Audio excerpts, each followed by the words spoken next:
The what? Oh, which the vice or the in the kitchen still?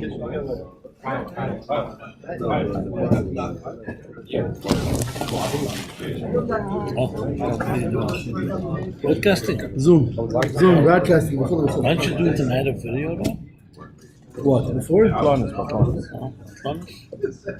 So there was no mission involved. Boy, today I make sure everything you video. It doesn't have to be live, but you record for sure, push the shot, because later you can show it. I'm not saying for me, for the email. The medal, you know?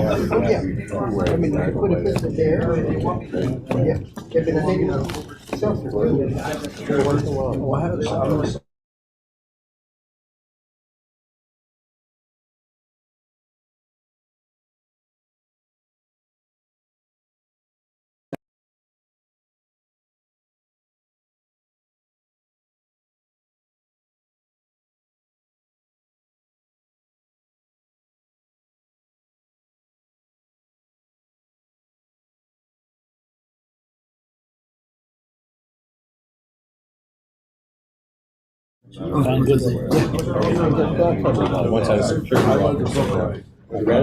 Okay, l'chaim, everyone, l'chaim.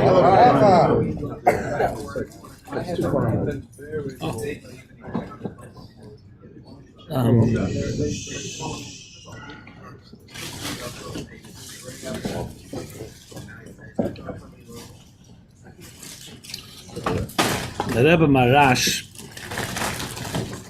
was nostalgic. He passed away. Maybe that's not the right expression, as we'll see from the story. And Tov Reish Mem Gimmel Yud Gimmel Tishrei, 13th of Tishrei in the year 1882. And then those days there were no phones. And there was definitely not social media and no internet. So news took a while till it spread. So in the town of Lubavitch, they knew the sad news. They found out right away, obviously. But in the cities around, they didn't really know right away. But slowly the word spread, and a city called Chernigov, which was a Chassidish city, the news arrived about the Stalkus on Hishayna Rabbah. Basically a week later. The Rav in Chernigov was a famous Chassid named Radatz, Rab David Tzvi Chaim. So when he came to Shul Shmini Atzeres night for Hakafos, someone told him these words: "The Rebbe is avek." It's in Yiddish a way of saying that the Rebbe left, and he left this earth. When he heard that, the shock was so deep, he fainted. Pasha fainted. And they couldn't revive him, no matter what happened. Nobody could revive him. And it was getting dangerous. He was lying there, passed out. They finally decided, you know what? They'll bring his father, who's still alive. His father's name was Paritcher, very big chassid. He's actually known as the only chassid that saw 6 Rebbes in his lifetime. He was a child. He was a baby when the Alter Rebbe, he saw the Alter Rebbe as a child, and he saw the Frierdiker Rebbe when the Frierdiker Rebbe was a child. So he saw 6 Rebbes. But he was already at that point. Yeah, the Einikel. Yossel Matz? Oh, yeah. From Paris. Okay.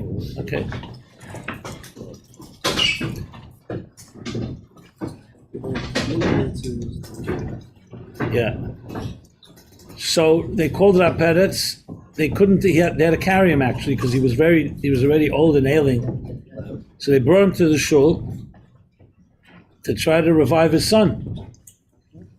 So he bent down to the Radatz who was lying on the ground, and he whispered to him, he said to him, "A Rebbe geht kein Licht weg. A Rebbe never leaves." And that did revive him, and he got up. I'm sure it still wasn't exactly in a great mood. I heard the story when I was a Bach in 770 from some of the older Chassidim. And you understand the context. Now we're here, it's going to be 29 years from Gimmel Tammuz. And listen, everybody has a nefesh habamis, an animal soul, a yetzer hara.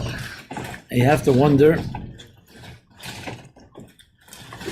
sometimes you feel, okay, if I have a question.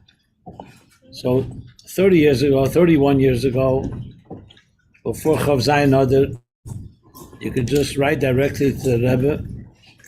You can go to dollars or some other way by Farbrengen and get direct access and direct answers. Now, at least physically, it appears the Rebbe is not here.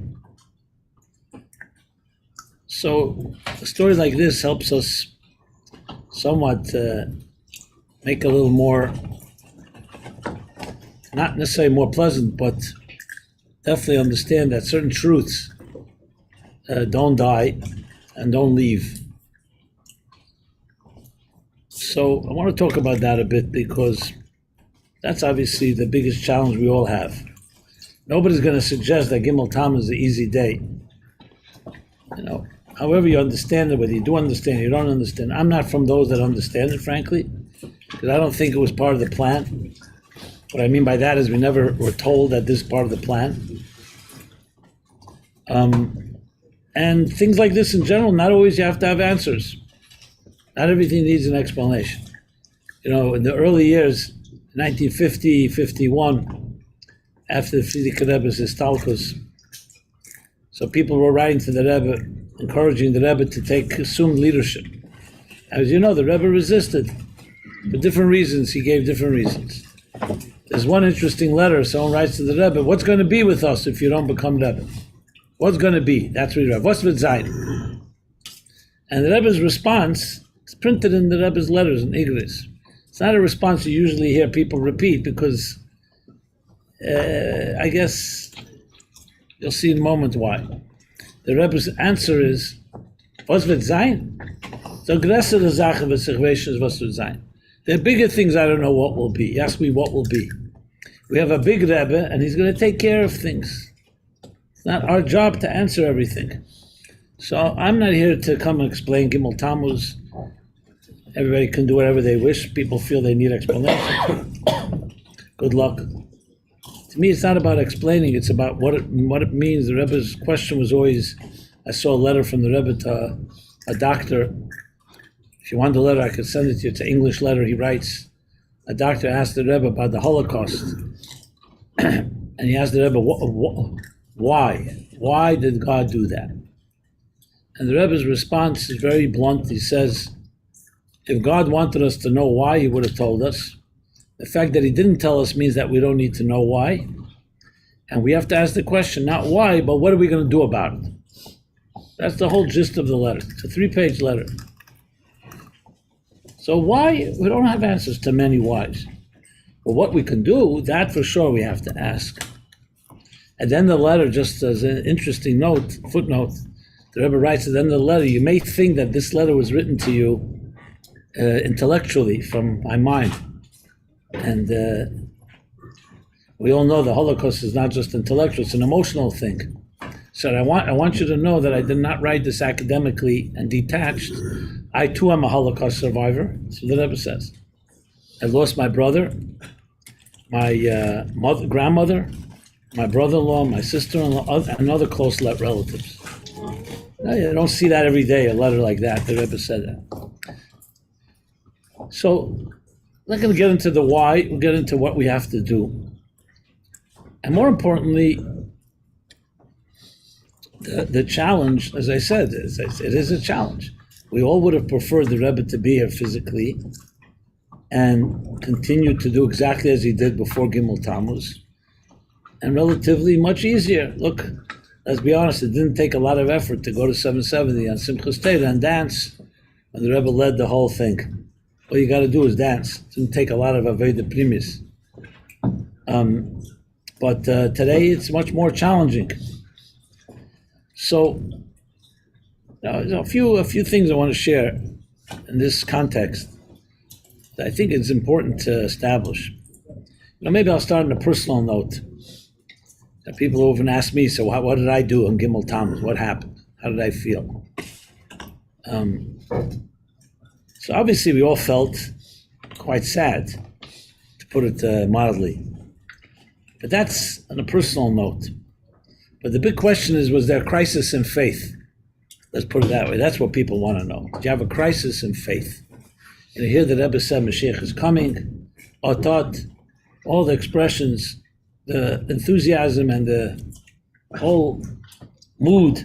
Anyone that was around then, I was there every Shabbos, every Farbrengen, the whole, the Rebbe kept accelerating that it's going to immediate, now. So of course then suddenly, that sad Monday night, Chav Zayin Adar, the Rebbe had a stroke. Seems like a major setback. What happened with all the Rebbe's promises and predictions, and made it very clear it's happening.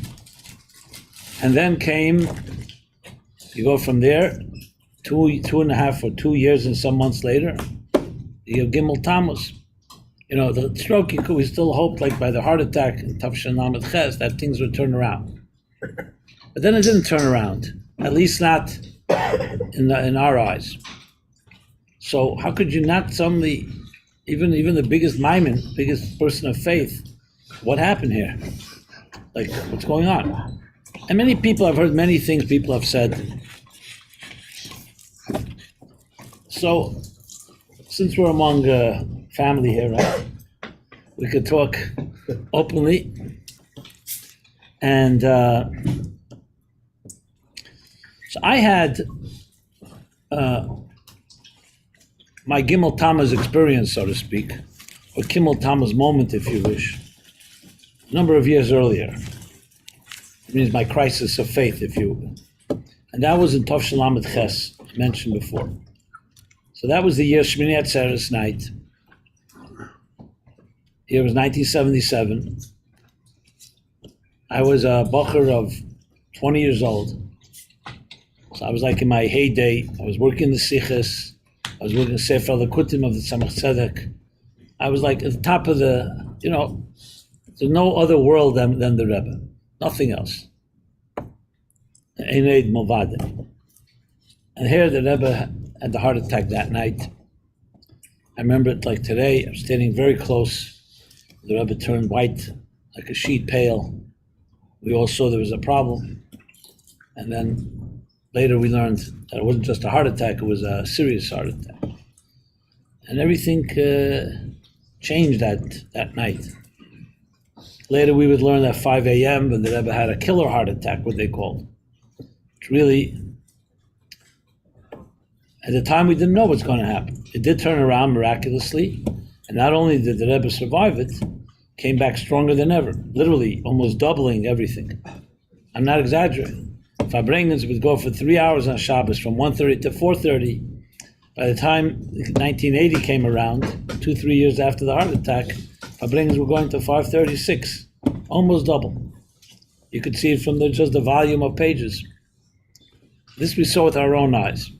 So obviously when it came Chav Zayin Adar, we felt the same idea is going to happen. Let me just share some of my own internal processes that happened back then. So here I am, a bocher, 20 years old, 21, 20. And I remember thinking this was not spoken then. Then you could not say anything close. The Rebbe was immortal and impossible to talk about the Rebbe in any other way than immortality. So to talk about the Rebbe in any mortal way or what will happen, God forbid, etc., was not even, that was forbidden. I don't know what people were thinking, but even thinking, probably some people didn't think that way. But achatose ani maskir, you know the expression. We don't believe in confession, but I shall confess that I did think. And I was thinking, what's going on here? Here we are busting our chops, people giving their lives for the Rebbe, going on shlichus. People's entire life decisions were being made. Us young people, we were making decisions about our future. People were ready to do everything for the Rebbe. And what happens if, God forbid, God decides to take the Rebbe that year? I couldn't speak about anybody with it because, I don't know, they excommunicate you or whatever it may be. There was no COL, so didn't have that stuff. But I remember internally struggling with this. And it wasn't coming from a place of deep doubts. It was just a normal question anyone would ask, And it happens to be Ashgacha Pratis. At the time, I remember reading a story that today many people know the story, but today there are many more details we didn't have then. The story of Shmuel Munkes, the chassid of the Alter Rebbe. So I'll tell the story the way the Rebbe writes in the Shemis. It's with more details today. So Shmuel Munkes, as we know, was a famous chassid. And so the story the Rebbe writes like this. That when they came to arrest the Alter Rebbe, Yutas Kislev, they came to arrest him for counter-revolutionary activity or whatever they called it. So the Alter Rebbe had a secret hiding place in his house, that in case they would come, he could hide there or escape through there. So middle of one night, the czars, the soldiers or ministers or someone came to arrest him or to interrogate him or whatever. And Alter Rebbe indeed saw, so he hid. This is the way the Rebbe writes to the Shim that he heard from the Friedrich Rebbe. And they began looking at this and they began questioning the Alter Rebbe's wife. And to the point that they slapped her and they knocked out a tooth. That's what it says, the Shim. Just telling you the way the story is told. Okay. She, of course, didn't tell them anything. They left. The Alter Rebbe came out from his hiding place. A few minutes later, or a little while later, it's middle of the night, there's a knock on the window. Which again, they got frightened. Who's here? Middle of the night. Shmuel Munkes. Clearly, maybe another discussion. Shmuel Munkes definitely was a Nachtvogel, because he always seemed to come at night. First story of Shmuel Munkes, the Alter Rebbe was also at night, right? So there are people that are night birds. But the Alter Rebbe lets him into the house and says, "Du kommst echt bei Nacht." You also come at night, which means you're also coming to frighten us. Who comes at night? It's called Mazikim come at night. The criminals come at night. So the Shmuel Munkes says to the Alter Rebbe, "Ich hab nicht gewusst, als beim Rebbe mit der Nacht." I didn't know by the Rebbe there's night, meaning that the Rebbe has anything to be afraid of. A Rebbe has night. Night is for people who are frightened. Okay, then the Rishima continues, and here's the part that most of us are familiar with.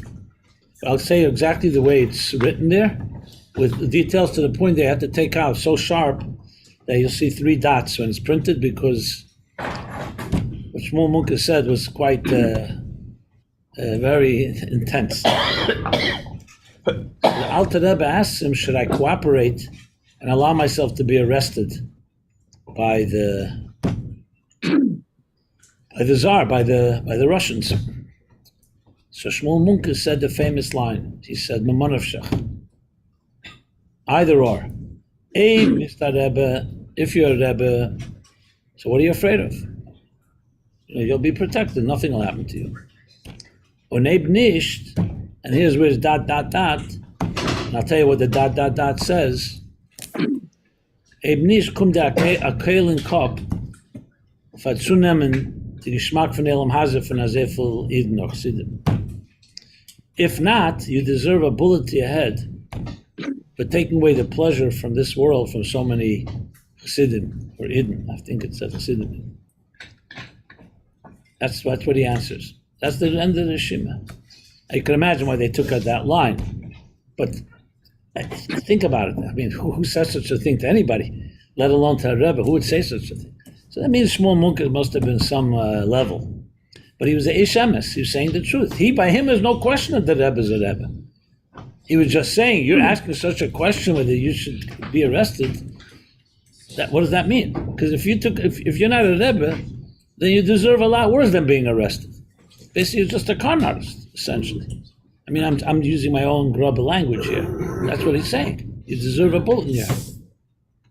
This is what I remember reading those days after the Rebbe's heart attack. And I'll tell you what effect it had on me. A radical effect. I remember saying to myself, you know what? Grow up. If you're in this only to have fun when things are going well, that's for children. If a Rebbe is MS, he's MS no matter what. It's not only when things are going well. Even if there's heart attack and we don't know what Hashem's plans are. He's MS, he's MS. Doesn't matter whether you understand it or whether it makes sense to you. And if you're not in it, so get out right now. What do you? You're only there when everything is beautiful. Only for the party. It's like you're in the army, the military. You're in. You're not just in when you win a battle. Sometimes a battle will be lost, but you're still a military person. You're still committed. And I grew up very quickly those days, and I had to make a decision. When is a person really tested? Not when everything's going well. And to quote, if I may, Warren Buffett, he says, until the tide is out, you don't know who's been swimming naked. Understand? When everything is going well, everybody can believe they're top of the world. When the tide is out, suddenly you start seeing who's who. So when all the Giluyim are there, it's beautiful. No one takes away from that. When the light is shining brightly, you don't see the cracks.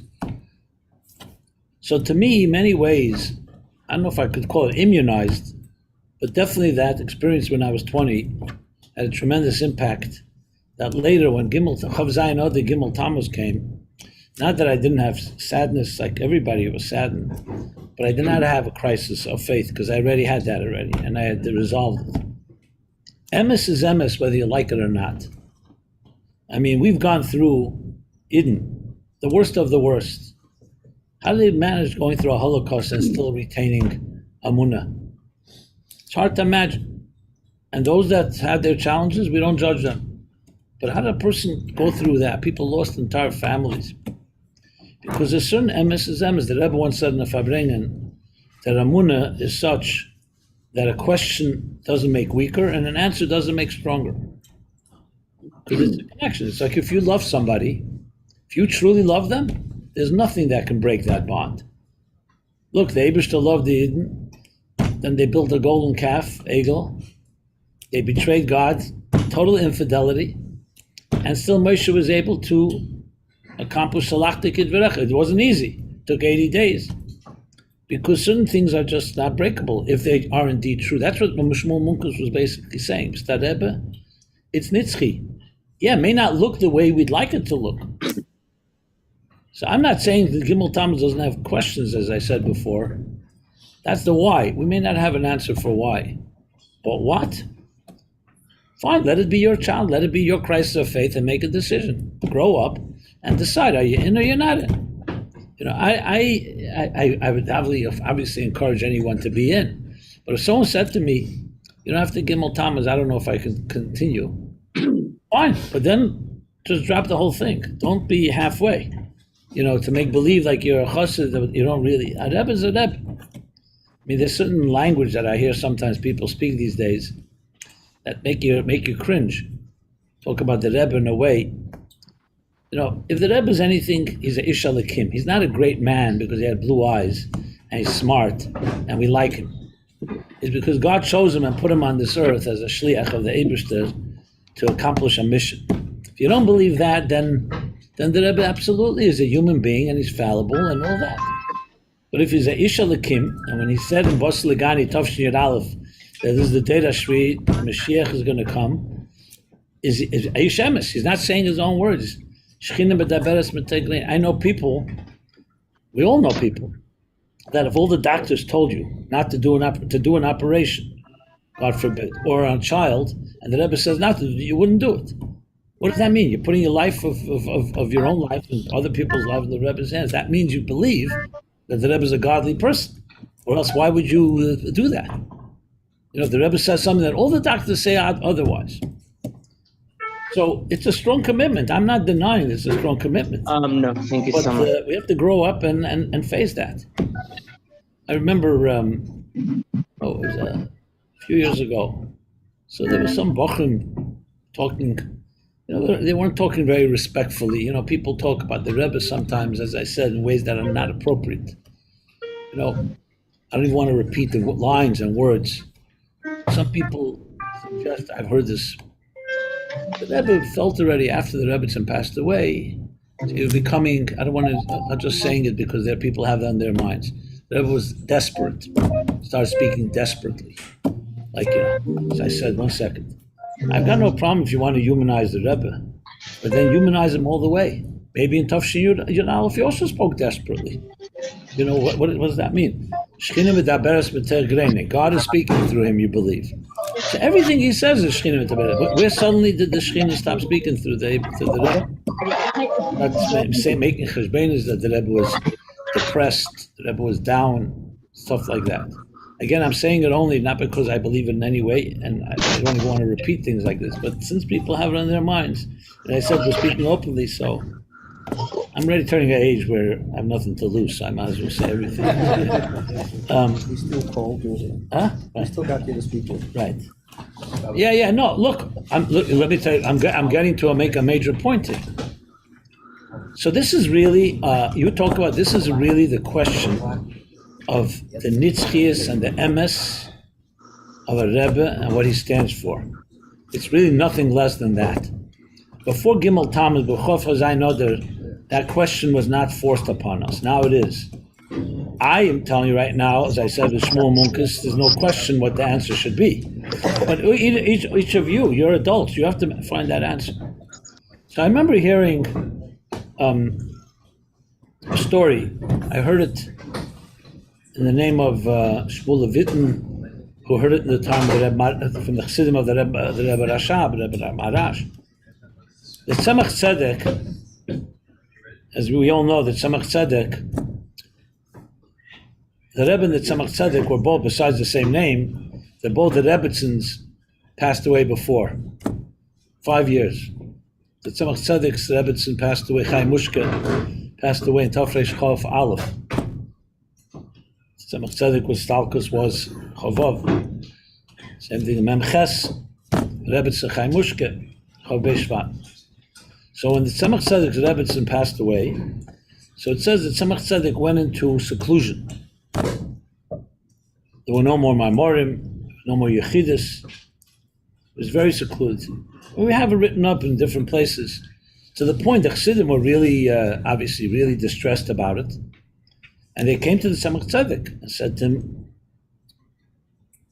so the Tzemach Tzedek said, what do you want? Ein melech b'lei matronis. A king is not a king without his queen. So they brought Maimar Chazal that the queen is the Torah, and Tzemach Tzedek did not accept all that. Just as, not an aside, but just for the record, when the Rebbetzin did Stalkus of the Rebbetzin, the Rebbe asked Rabbi Pekarsky, the Rav, what's the din? If your wife passes away, do you still have a connection to your father-in-law? You hear this? That's what the Rebbe asked. Now, he was a wise man, and he said right away, what's a shayla shtava sededen? Nothing changes. But the Rebbe should even ask that question. Remind me of the story of Tzemach Tzedek, ein melech b'lei matanisa, so to speak. Okay, so the Tzemach Tzedek, as I said, we don't know how long, but for a period of time, there were no Maimorim, no Chassidus, no Yechidus. After a few months, I think that's what I recall, Tzemach Tzedek gave notice that he's coming to say a Maimer Chassidus. So you can imagine the grace of Simcha. Chassidim came together. The Tzemach Tzedek is going to say a Maimer after all this time. For the record, as you probably know, the Rebbe also stopped saying Maimorim, not right after Chav Beis Shvat, but a few months later.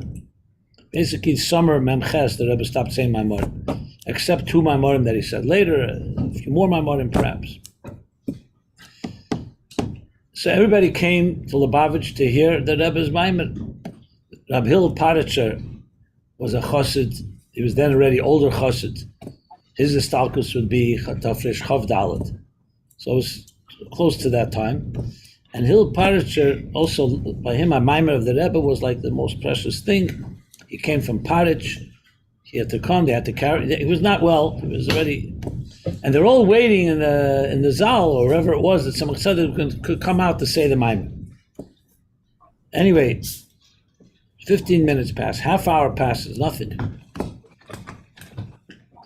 Rabbi Hillel couldn't stand any longer because he wasn't feeling well. So he went out, he was walking out to, I guess, whatever. As he's walking out, he hears 2 younger lights speaking. And they said things that disturbed him greatly. They started speaking about Tzemach Tzedek, not in a way you speak about a Rebbe. Like the Rebbe is a Rogefallen or Morashched, I don't know exactly what the Lashon, but something of that nature. Suddenly, Rabbi Hillel heard that. He had a new surge of energy. And he went over to these 2 younger lights and said these words. Listen to these words. I'll say the Yiddish and then I'll translate. He said, Schwenzelach, Schwenzelach, Schwenzelach. Was meint ihr? A Rebbe is eigen an nos mit amoil? A Rebbe is elikus. Und b'shash da helam af elikus, da helam af Rebbe. So let's translate. Schwenzelach, Schwenzelach, Schwenzelach. Each of you can translate as you like. There's milder translations. There are more extreme translations. I don't want to use any expletives. So you could say idiots, idiots, idiots, or you could say tails, tails, tails, or yeah. But 3 times he said it, and said, "What do you think? A Rebbe is eyes, a nose, and a mouth. A Rebbe is godliness, elikus. And when there's a helam of elikus, when there's a concealment on elikus, there's a concealment on the Rebbe." I mean, even though this resonates when you hear it, but it's like so well articulate. I mean, it's coming from Rabbi Hillel Paritcher. If a person doesn't understand that about a Rebbe, I think you're missing the whole alphabet. That's the whole yesod. They said it's not a Rebbe, it's just a smart man who's experienced and understands things and learned a lot of Torah, a Talmud Chacham. Even a tzaddik in Tanya is quite difficult to attain. But a Rebbe, it's a whole different category. So when you're talking about that type of caliber of an individual, so the sprach to say that Rebbe is down, desperate. I mean, the same Rebbe that said Bosel Gane Tavshin Yud Aleph said the Sicha Chav Chesnis and Tavshin Nun Aleph. For anyone to even suggest that one was said in different state of mind, or the Rebbe in different mood, to me, I'd call it Kfira Legamri. You can't divide God into 2 parts. The same God that said Anecha Hashem Alekecha, yeah, said the Teichecha also. There's some things in the Torah that are not pleasant to hear. But it's the same Ad Eibishter. You can't divide Emes into parts. You can't say, this is the Shechina speaking. So, I would say that this Gimmel Tammuz, if you want, is a real litmus test of where you stand. Where you stand in the Emes of the Rebbe. Now, would we have preferred not having such a test? Of course. Been a lot easier, more pleasant, than instead of me sitting here and all of us sitting in Farbrengen, the Rebbe should speak and continue to carry as he did. But that's not what the plan was, whatever mysterious reason. Maybe this goof is the reason, the ultimate Mamat Lamaila is when, like I said, the tide is out. Now let's see what you can do. The lights have dimmed, in Giluyim at least. Now let's see what you're made of. Everybody dancing Simchas Torah by Kafis, you couldn't know who was complete Mekusha or not because it was easy. The easiest thing was a party. But then, when you're alone, and you don't have that so-called revealed support, you have to in your own privacy, make a cheshbon hanefesh. Where do you stand? As I said, I had this crisis in Tov Shalom et Ches. I call it a crisis because it could have gone either way. But the Shmuel Munkes story, for me, maybe that's why there was that story. That he said it in such harsh words that he says to the Rebbe, you deserve a bullet to your head. Because, like I said, it wasn't even a Havamina by him such a possibility. There's no question that Rebbe is a Rebbe. So, I'll tell you, in Tovshin Mem Zayin, the year of the court case, Teves. So that was that year, and we all know how the Rebbe established that this was in the federal court, was established once and for all that the Sforim belonged to the library of Agudas Chassidei Chabad. Basically, quoting the Rebbetzon's words when they asked the Rebbetzon at the end of the deposition, which the Rebbe said clearly in Asicha, this was the cornerstone of Judge Sifton's ruling. When the Rebbetzon was asked, so who do the books belong to, the Rebbe or the Chassidim? And she said the Rebbe himself belongs to the Chassidim. The books belong to the Chassidim. So this was, many people don't really fully understand, and many people ask me all the time, what's Hate Teves? What exactly is Hate Teves? Yutas Kislev, okay, Chassidus was exonerated. Alter Rebbe was spreading Chassidus, Chabad. There was a question in heaven about whether it's the right thing to do. And after Yutas Kislev started the main Yefutzman Esechos. What exactly did Hate Teves? What was the before and after? Was it just winning a case against Barry Garari? Okay, so that's a one-time thing, and that's it, it's over. What permanent message did Hate Teves leave with us? And it remains for many very elusive. So it was Hate Teves wasn't Teves, of course. A few months later, Nisan was the Teves Shvat, 3 months later, Shabbos Pasha Vayikra Tov Shemem Zayin. I would suggest you all in Gimmel Tammuz learn this sikh. It's a good Gimmel Tammuz sikh, even though it's not said on Gimmel Tammuz. So the Rebbe speaks about Nisim and Nitzchis of Nisim. I mean, it's very clear that was connected to the Hate Teves Parsha. I had the schus to prepare the sikha. And we know from behind the scenes that the Rebbe was very cherished the sikha very much. As a matter of fact, it's the only time ever we got a compliment. All my years in working sikhs, people ask me if I ever got a compliment. I got plenty of reprimanded, that I could tell you. But a compliment only once, then that one. The Rebbe wrote on it, Higdilu Lases. To the point, I'll tell you in a moment what he says in that sikh. The points I want to make at least. To the point that week, you may know that the Rebbe was being Magiya the sikhs. These were the Farbrengen, the active Farbrengen. So the Rebbe started being Magiya then almost, not every week yet, but started then. There was a second series that was coming out, we all know, Likutei Sichos. That was a likud, basically a collection of sichos, usually from previous years, that were prepared. And the Rebbe was Magiya that every week, and then later becomes a series called Likutei Sichos. That week they had prepared a sicha, the Vad Lafot Sichos. Rabbi Alltime, Rabbi Shapiro. And the Rebbe told them not to publish the sikha they prepared. They should translate this sikha from Vayikra Mem Zayin into Hebrew, because that was Yiddish, and they should publish that. So they did that. So the Rebbe felt, even though it was already published, but the Rebbe felt the likud should also be the same sikha. It just shows you the Rebbe's value of that sikha. The whole sikha is about how a nosi is a nitzchi. That's the whole theme in the headline, that a nosi is eternal. He speaks, of course, about the month of Nisan, we say Nisim. And also Beis Nisan is the Istalkus of the Baal Rebbe Rashab, and the beginning of the Frierdiker Rebbe. Yud Aleph Nisan, of course, the birthday of the Rebbe. All that's alluded to or said specifically in that sikha. So what does he say? I just want to repeat 2 or 3 points. So he brings there from the Frierdiker Rebbe's Maimer, Reishis Goyim Amalek. The first Maimer the Frierdiker Rebbe said when he became Rebbe in 1920 was the last Maimer that the Rebbe Rashab said that same year. And there he talks about how Kedusha le'zazimim came up. Everything holy never changes. That's why, for example, you're not allowed to walk on the Temple Mount, Har HaBayis. Why?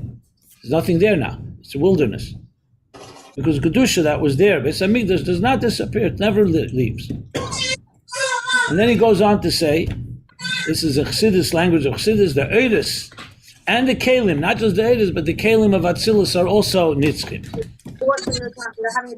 And then the Frierdiker Rebbe tells a story. In the Maimer, he says in the year Tofresh Mem Hey Mem Vov, either basically when he was 5 or 6 years old. Frierdiker Rebbe was born Tofresh Mem, 1840, with Beis Tammuz. So this happened in 1845 or 1846. Huh? That he was playing in the room, in the Cheder Yechidus of his father, the Rebbe Rashab, which was before that the Cheder Yechidus of the Rebbe Marash. And suddenly his father walks in, the Rebbe Rashab, dressed with a kapota and with a gartel, like he was going into Yechidus to his father. Now this is already, remember the Rebbe Tzemach said, the Rebbe Marash's Stalkus was in Mem Gimmel, Tafresh Mem Gimmel. So it was after. He says he walked in, and it looked exactly as he walked in the days when his grandfather, Rebbe Marash, was alive.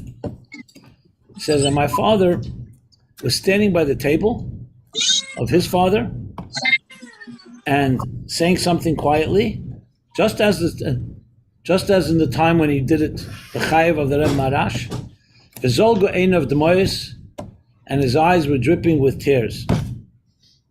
Tears were coming out of his eyes. That's what the Rebbe writes as a child. Why, he says? Because the kelim of Atzilus, the kelim of the Rebbe, not just his neshama, but his table and his chair and his bookcases and his room are exactly as they were before the Stalkus. That's what the Rebbe brings in that Sicha Vayikra Toshim Mem Zayin in explaining the Nitzchis of a Rebbe. So these are things this is the theme of Gimmel Tammuz. So Nitzchis, you only really appreciate when it's challenged. You know, when something is, you see it around you and you see it all alive and dynamic, then you don't ask questions. You want to really know if something's nitzchi, you have to look when there's a question where there may be a challenge. Gimmel Tammuz was Motzei Shabbos Keirach. Keirach challenged, what do you need a Rebbe for? Madua Tisnasu, Kala Eidig Deishim. Everybody's holy. So Keirach challenged the concept of a Rebbe. So Gimmel Tammuz is a question, but the answer is very immediate. This is our challenge to establish is the Rebbe Nitzchi in your life. When I say Rebbe, I mean everything the Rebbe represents. And that is the essence of what this day is. So, as I said before, the why, I don't know if we'll ever have an answer to why. But what we should do about it, if indeed you come to that maskana that the Rebbe and everything he stands for lives forever, and how does it live through us, Zari B'chaim, which means you and I, then I think it's very clear what the directive is. So we can't be busy philosophizing, okay, 29 years passed, what happens now? Why didn't it happen? These are all good questions, but it doesn't address the most important thing is what you and I are going to do about it. What actions we're going to take. And by the Rebbe, it always came down to, what are you going to do? So whenever anyone asks me, so how do you explain all this? 29 years have passed. And who says another 29 years, God forbid, won't pass? So I said, it's a nice question, but I don't know, I can't give you an answer because I don't have an answer. The only question I can ask is, what am I doing? Now, if you say, everybody here says, we did everything possible, and I really don't know, have a clue what more to do, okay, then we could have a debate. But I can't say that in my right mind. You know, I remember Motel Chain, Olav Shalom, he passed away during COVID. So every time I met him in 770, he would always tell me the same thing. He says, "Du weißt doch, first Arum der Welt, you know the whole world, you travel, you know the whole world is ready for the Gula already. And Mashiach, everybody knows the Rebbe's name, everyone knows Chassidus." I said, "Everybody?" He says, "Yeah, look at every falafel shop in Israel, there's a picture of the Rebbe and the taxi drivers." So I never wanted to, why should I want to throw cold water on his? So I said to him, remember once or twice I said the same, I said, "Motel, you ever hear of a country called China?" China. He said, "Yeah." I said, "You know how many Chinese there are?" "How many?" I said, 1.7 billion. I said, 1.8 billion. He says, "Billion or million?" I said, billion. So I said, "How many of them know the Rebbe's name and Chassidus, the word Mashiach?" He says, "Okay, declaim the Gellichen as a fine." Okay. So there you go. So he dismissed all the Chinese. So I said, "You ever hear of a country called India?" Indiana. So he says, "Indiana, is gehargit." All the Indians were killed, in the United States, right? There's not many. So I said, "Not the American Indians. There's a there's a country. How many people there?" Then it was around 1.5 billion. Anyway, he said to me, "These guys that do customer service for Dell," that's what he said to me. "They drive Ubers." So I said, "Okay, so you dismiss now basically 3.3 billion, almost half the world." So for one, I told him, I don't think we've already reached every person on earth. Now, don't get me wrong.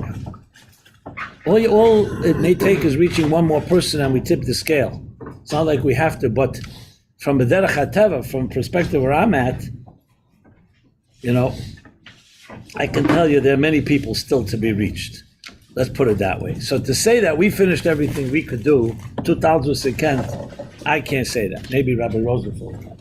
Huh? Absolutely. Everybody together over here. Okay. So. Don't speak about Pittsburghers. Okay. No, I'm speaking to myself here. So that is, this is Farbrengen. Everybody's entitled to, you can rebut and disagree with me entirely. I'm perfectly fine. I'm secure enough. But I have to say what I really feel and believe. So the 2 points I'm making is, number one, this is a real, what do we call it? I said litmus test, a real Even HaBeichin, where you stand with the Rebbe. That's Gimmel Tammuz, a day of accountability, let's put it that way. And secondly, a day of action. So I, for one, I continuously look at it this way. I've been around. I'm not a kid anymore. I was there in the heyday of things. I saw the Giluyim. And I benefited from it. I was as close as it gets, writing siches. I can't tell you the high and the experience of getting answers from the Rebbe and the questions and the Rebbe editing. Talking about thousands of pages of the Rebbe's direct communication. I was part of that. So it's not like it changed my life.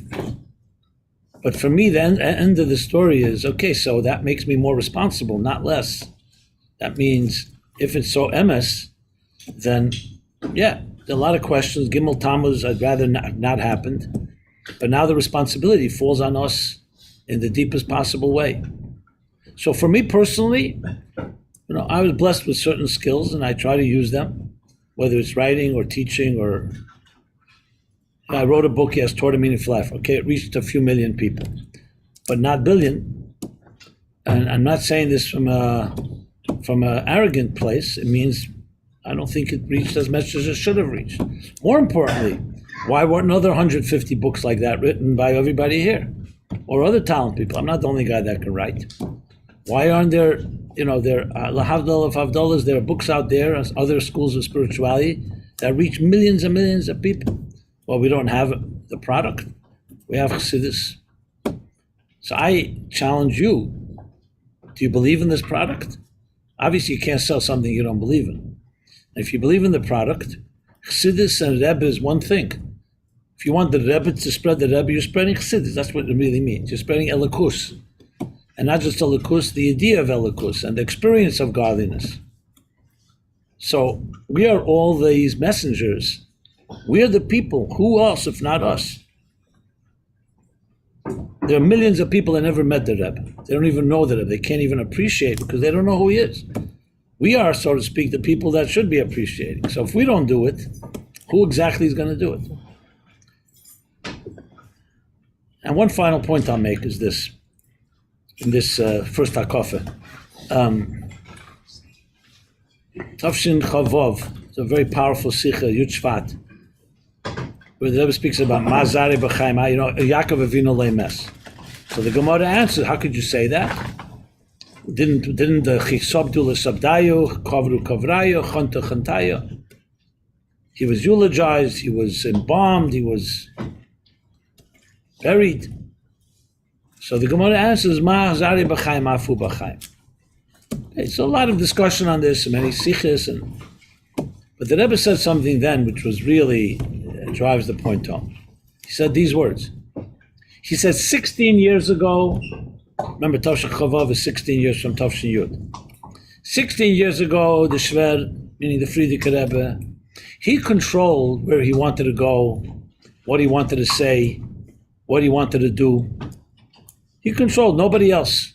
The Rebbe said what he wants to do. And today he says, we control it. Because Zari B'chaim. Because Begashmis, the Rebbe is either working through you or he's not working through you.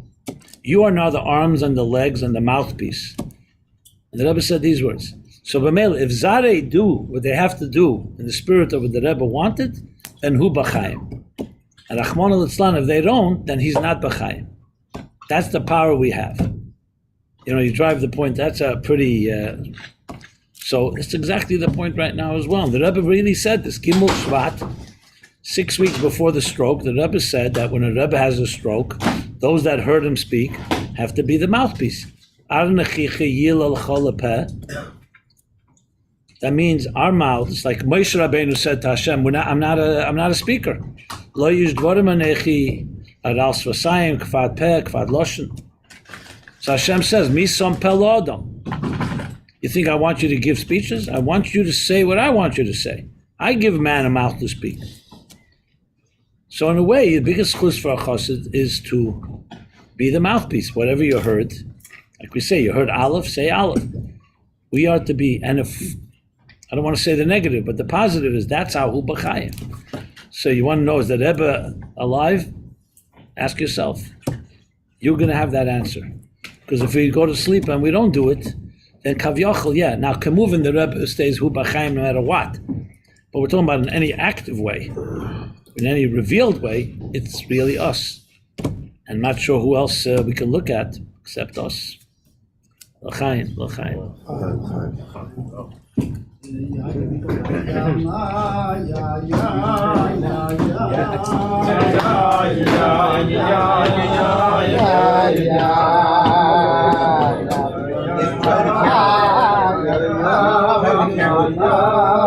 La la la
Youngsters.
L'chaim, l'chaim.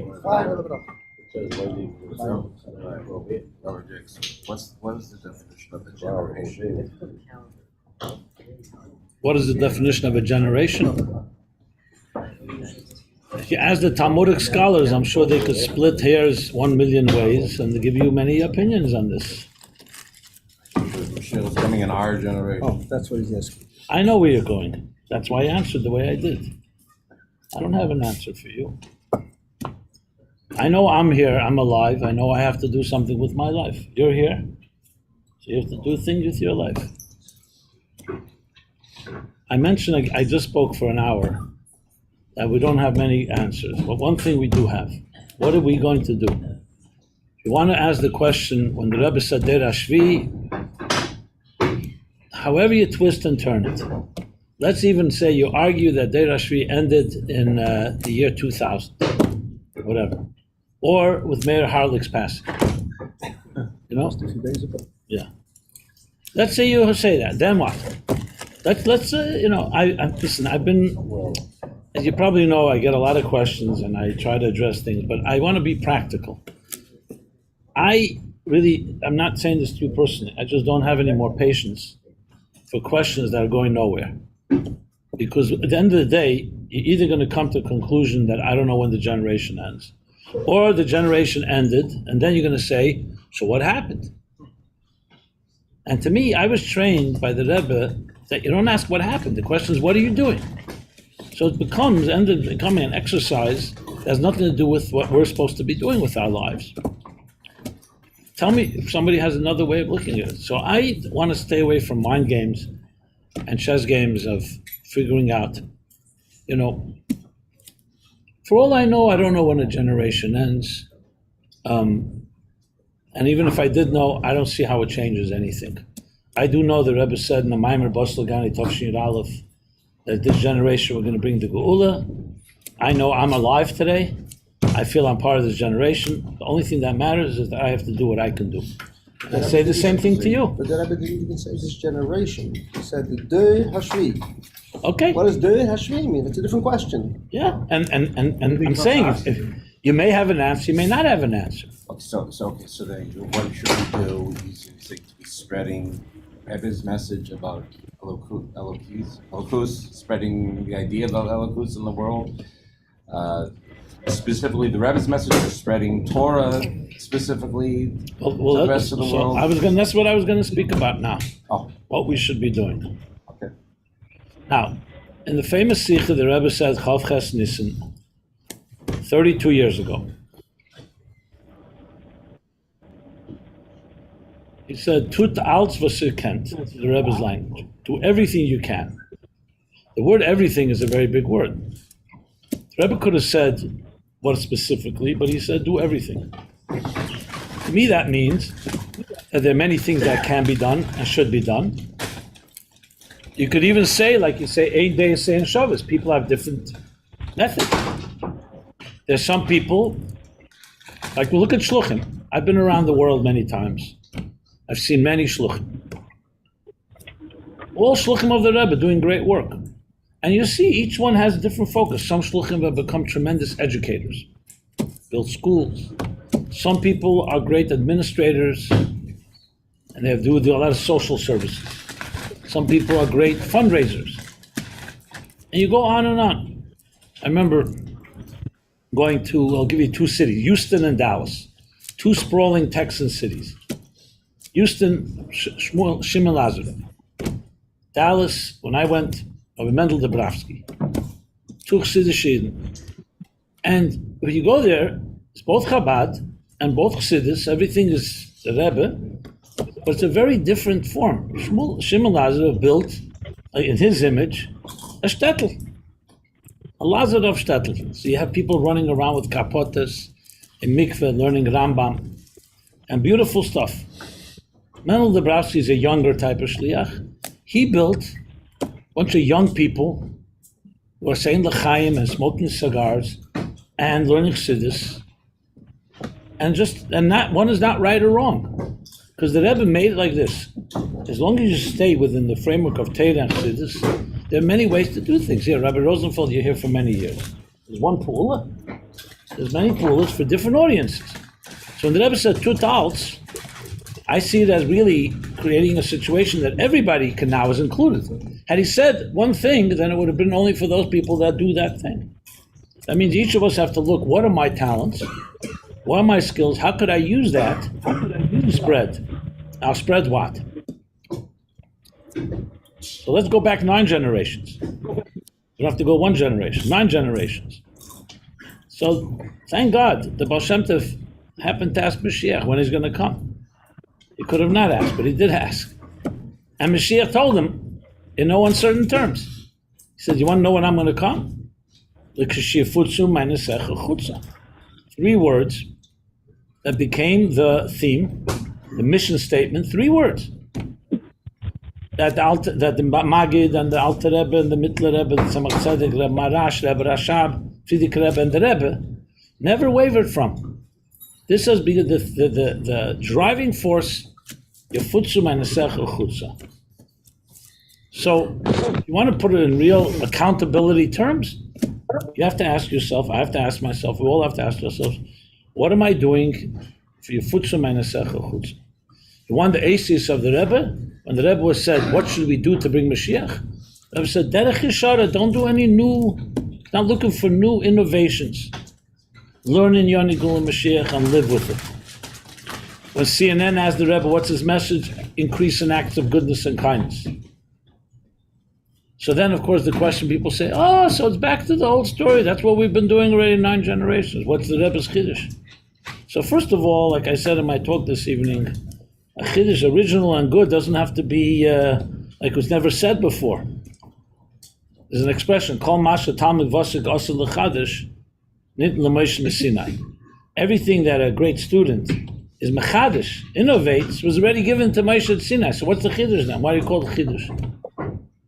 The Rebbe Rashab in Kuntas Eitz HaChaim says, B'derech HaTzachus, he says, not like the Chiddushim of those that are so big, they weren't even given by Sinai.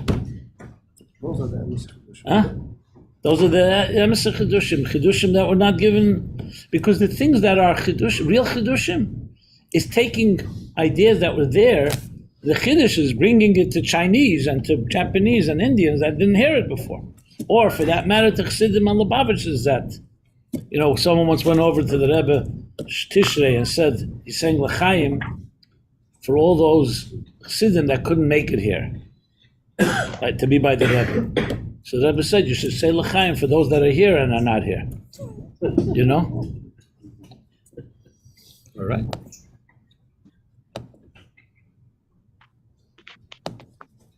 The President of the United States is watching.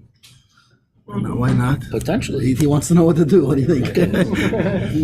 Or the Rebbe once said to Zalman Garai, I think, he said, there are a few people who sleep with their eyes closed at a Farbrengen, and most sleep with their eyes open. So you could be here and not be here. I remember an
it brings the who brought from the 7th heaven to the 6th heaven, and that Yitzchak brought from the 6th to the 5th. Moshe brought down, we're not talking about 2 Shchinas, one God. The Rebbe said the same thing. The Alter Rebbe was the Deir Rishon, so he was Megala Shechina. The Rebbe, Deir Ashvi, our generation, is meant to take the Shechina and make it tangible reality in this world. And the question is this doable? Obviously, absolutely. The Rebbe says it's doable, so it's doable. Do you feel it's doable? That's the big challenge. To be very honest, I know people, no names, so there's no Lashon Hara, that tell me, see, this is not going to become tangible for most people in this world. They're not kalim for it. They're busy making money, they have other things, Teves, this and that.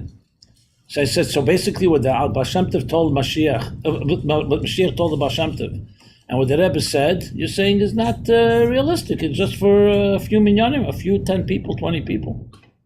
And when the Rambam says, Yeshaya says, Mola Oretz Deis Hashem Kamayim LeYom HaChasim, that's just a euphemism. That's just like a moshel. It says the whole world will be filled with divine knowledge. The whole world means Lo Ye'esa Kol Ha'elam. The whole world will be busy but nothing but knowing God. So he says, I don't know, the people I work with, they're not interested in knowing God. Very fair question, by the way. At least he's saying it.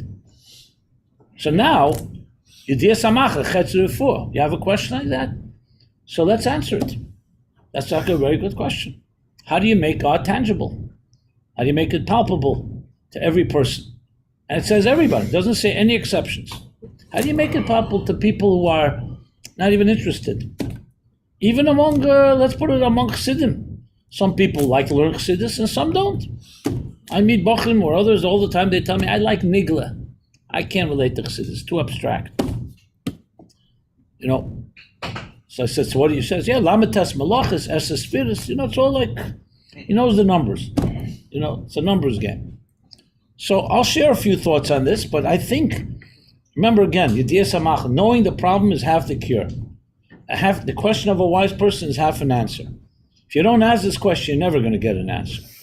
So yeah, let's take exactly, how do you make Mashiach palpable? How do you make Elokus palpable? Now, even the word Mashiach itself is also filled with all kinds of, how does the Alter Rebbe translate what Geula is, what Mashiach is? So in the beginning of chapter 37, Alter Rebbe says like this, Hine, Tachlis B'Yis HaElmus, Tachlis Zu Shal B'Yis HaElmus, of the Mesa Mashiach B'Chis HaMesim, Gile, which is Gile Erein Sof Be'elam HaSe'al Gashmi. He categorizes Mashiach Geula as the revelation of Elokus, godliness in this world. And that is through Masena V'Avedesema. That means when we do a mitzvah, we do our avodah in this world, we'll be Megala Elokus. The Mela, when you do that, what does it lead to? Cause and effect. You reveal something, so the result of it is the full revelation is the Geula. So how do you explain that to somebody in a tangible way? If we had the time, I'd go around the room right now and ask you, explain it to me. Make believe I'm a secular person or a person who doesn't know any of these things. That's how you practice. And then you go out and do it. I understand it's going to be very hard to be Meifetz Mayonis Chutza and bring Elokus to the Welt and bring Mashiach and Gula to the world if you don't know how to say anything about it. I think a lot of times when people say slogans and other things, for them that's the easy way to do it. Instead of have to actually explain it, you just say a slogan, which of course doesn't mean anything to most. So I'll explain it in my simple language as best as I can. This is something I've said many times, and I'd love to hear if anybody wants to weigh in. So there's a sikha, two sikhas, Achrik Deshim and Emer Tavshinun Aleph. It's printed as Muga Sefer Sikhas Tavshinun Aleph. There in the sikha, the Rebbe asked the question, says, I'm getting letters from people who they're telling me that they're afraid Mashiach comes. Because what will happen with all the equity? The Rebbe didn't use the word equity. What will happen with everything they've accomplished in this world? People have built connections.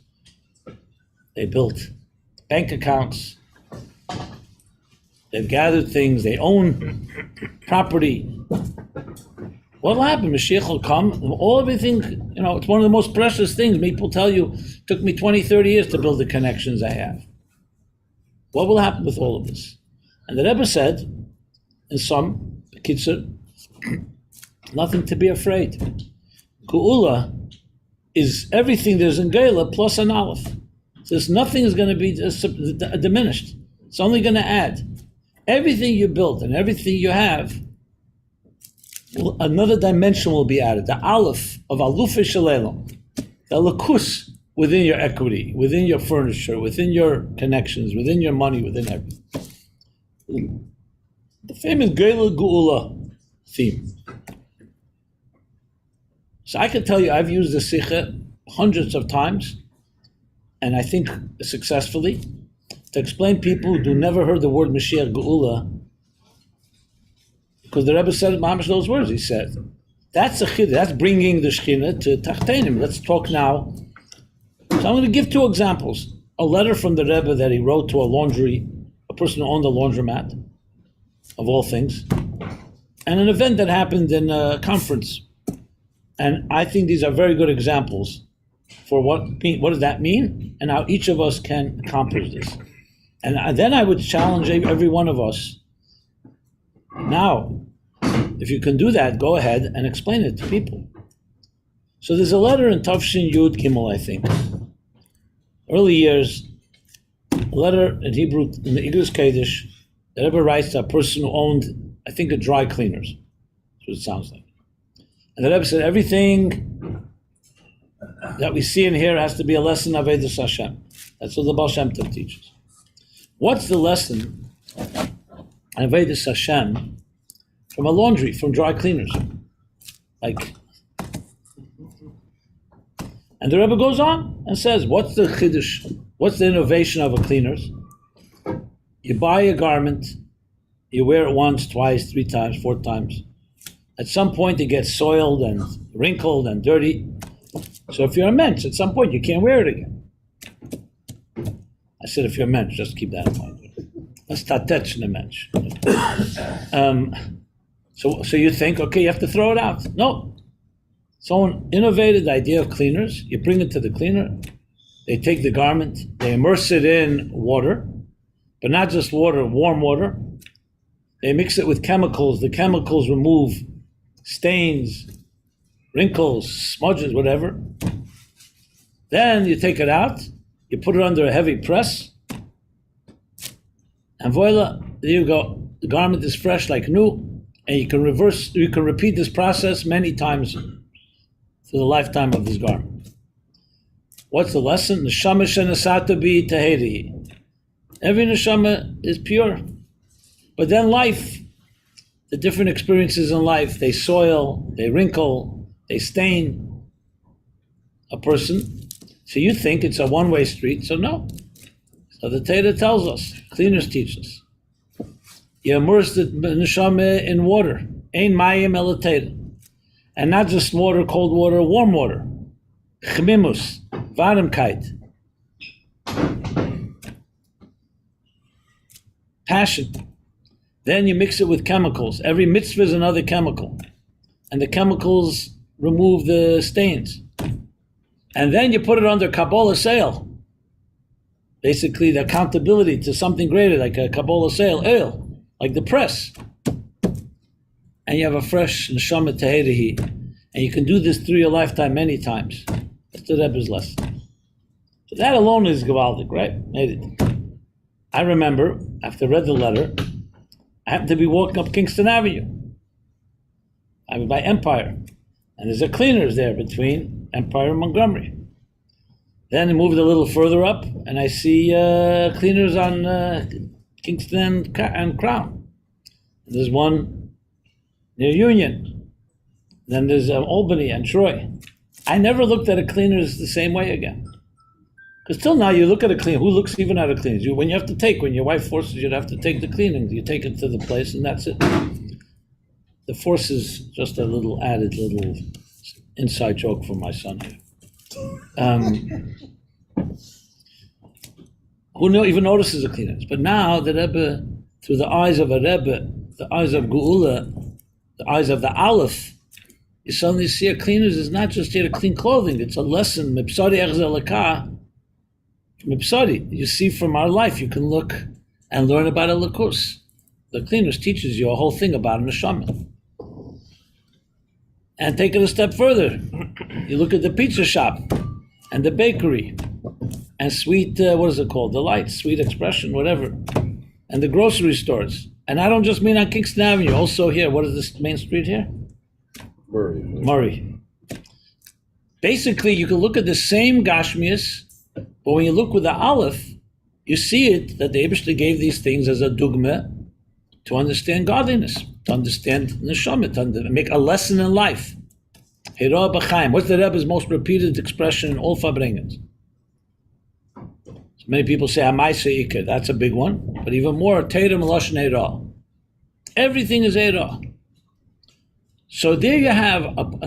Is this something we cannot do? We can't teach our children how to look at the world in that way. Teach ourselves, other people.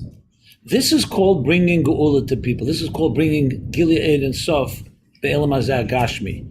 It's not just some abstract idea about Eidin Sof Lifnei Tzimtzum and how do you understand it.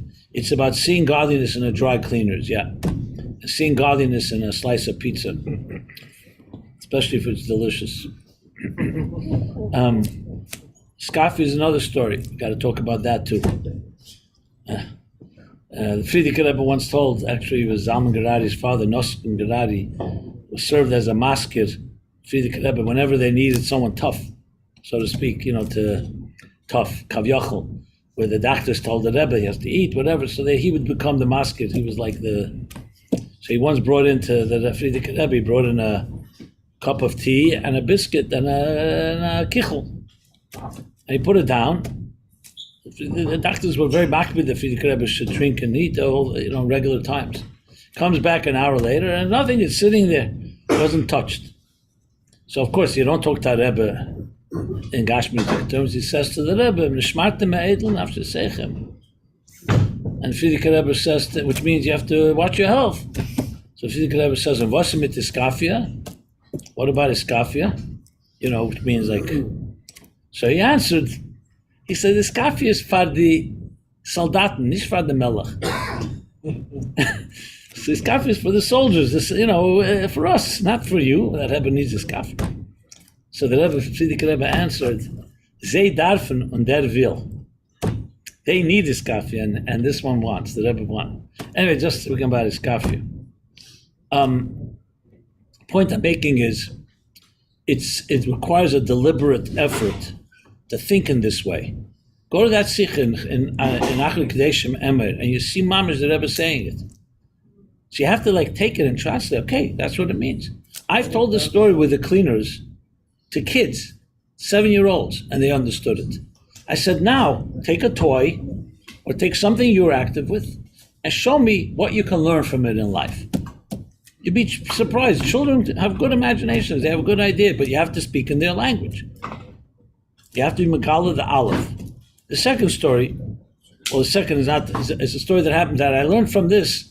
I was once invited to a medical conference. Now, I'm not a doctor. I'm not the son of a doctor. And I'm not the father of a doctor. So what am I doing at a medical conference? Well, a doctor that knew me said, we'd like you to present a view of medicine in the future. Basically, Mashiach comes. Okay, interesting topic. I did a little research, and I read. And so I got up, and I gave a long talk. I said that the whole concept of disease, illness, and death, from a Torah point of view, is an anomaly. It's an aberration. Because if Adam and Chava had not eaten from the tree of knowledge, says they would have lived forever. Why? Because why should a soul and body ever have to separate? A soul doesn't run out of gas. It's not a car. Soul is giving divine energy forever. So why should the soul not continue to energize the body forever? The answer is because the body is the problem. Like, for example, you put, let's say, a liquid in a cup. Except for evaporation, there's no reason why should the liquid ever leave the cup. But if there's a puncture in the cup, then, like an appliance, the appliance wears down, so electricity can't manifest there. So the chet, basically sin, when you disalign yourself from the creator of the machine starts wearing down, and it cannot contain the neshama. So the neshama continues, but not in this guf. Through our avodah, when we correct the puncture, so to speak, tikkun ha'elam, tikkun of the birurim and so on, we fix the cup, we fix the appliance, the body, so the body can then once again manifest the soul forever. So the elimination, so disease and illness and death are all a result of the punctures. That was more or less what I presented. And that's why. So Tchis HaMesim is not even a chiddush. It's like the Gemara says, my delay hava is my dahava for sure. It's about reclaiming, revisiting what it was in its original form. Anyway, they were very well received, let's put it that way. So one doctor gets up and says, one of the hosts, if that's the case, what's going to happen with those doctors? No more healing, no more disease. Out of business, right? So after the prerequisite joke, maybe that's why you charge so much today for a long retirement,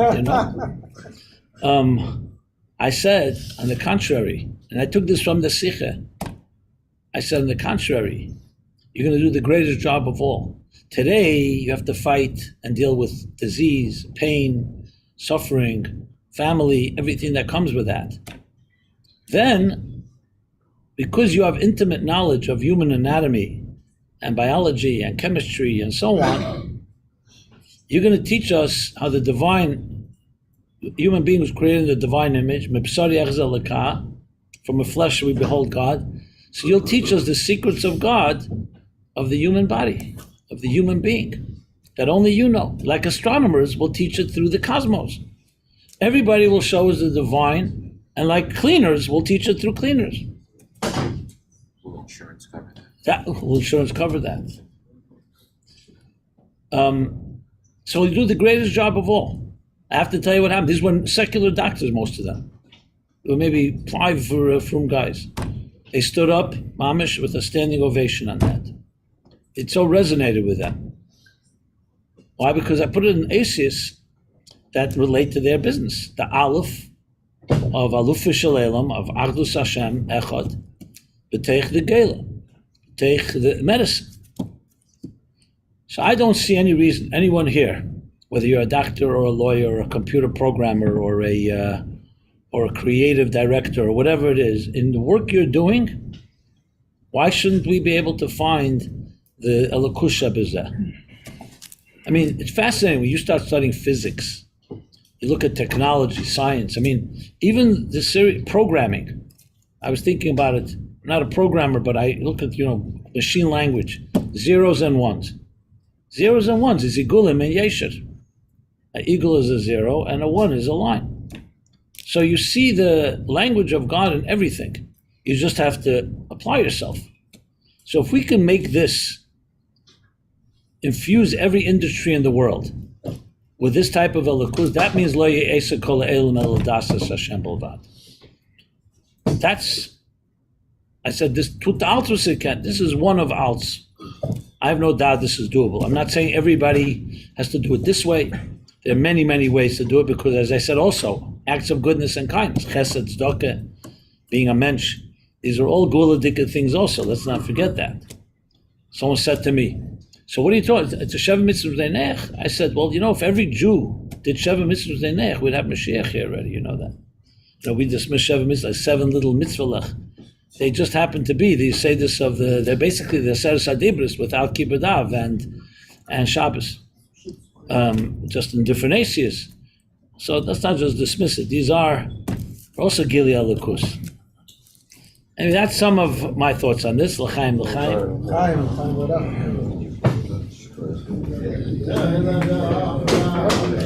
I hear there's a bus going to the oil. Tafshin Yud Aleph, sorry.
I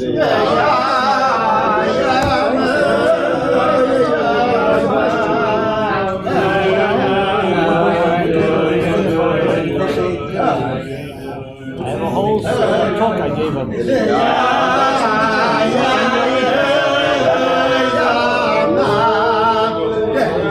It's not a 2-minute conversation.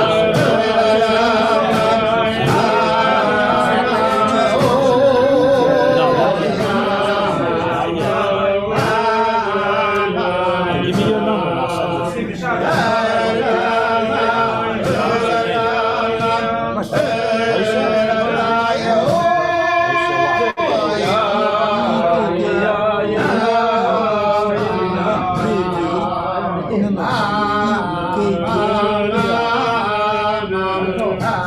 What's your number? I'll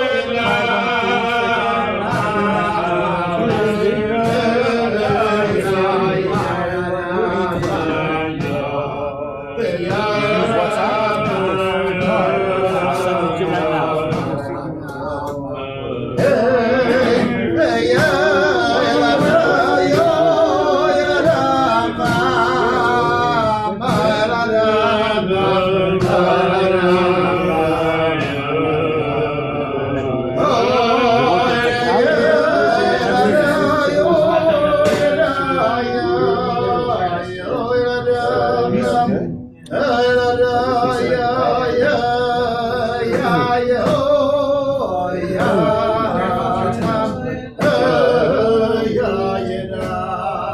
right I'll send you 2 links.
Yeah. No? Maybe somebody wants to say something in addition to what I said. So I think encouraging.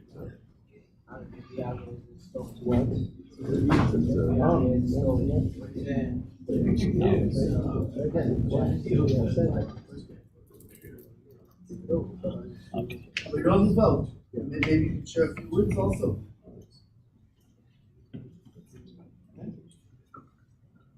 Okay, that's sent.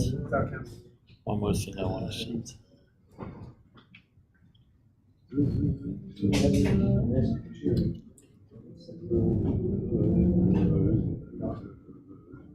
Artificial intelligence. Yeah, he's asked me about artificial intelligence, so I'm just sending him a link. Give me a second. What's the question? The kids, maybe if you want to say, tell David wants to hear. Okay, I'll say a few things about it. Fine, 1 second. I have to listen to my own class to know what to say. 1 second. Just play it. We'll think you're saying it. Okay. Or just let me position it right in front of the camera so we We're just gonna ask ChatGPT to tell you what you would say. So. By the way, that's what AI is. You take the camera of you saying this thing, put it in front of the camera and finish. Oh, that's going on now. What do you think? What Jacobson would say. Right. What was that? You got it? I'll send you one more. 1 second.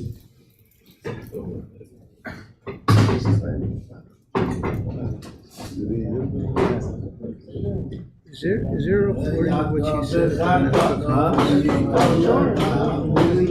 have to look. I'm not sure. Maybe.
Understand?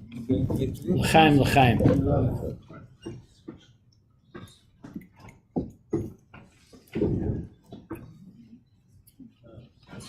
So the question can be phrased like this: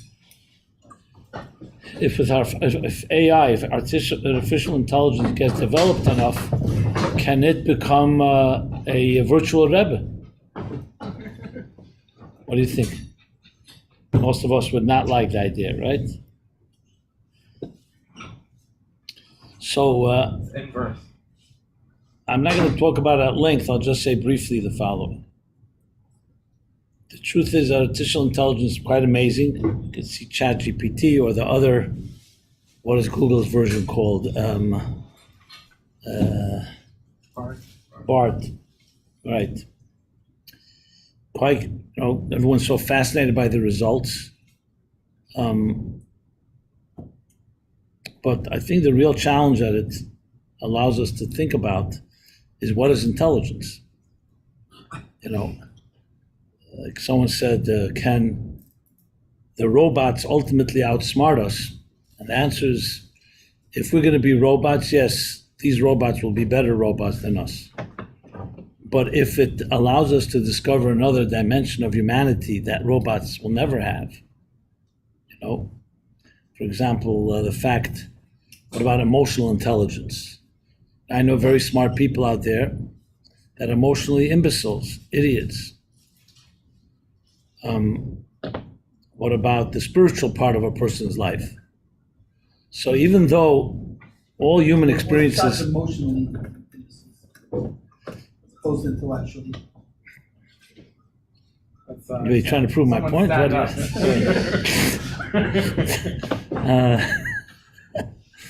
I'll explain in a moment. I didn't mean that in any...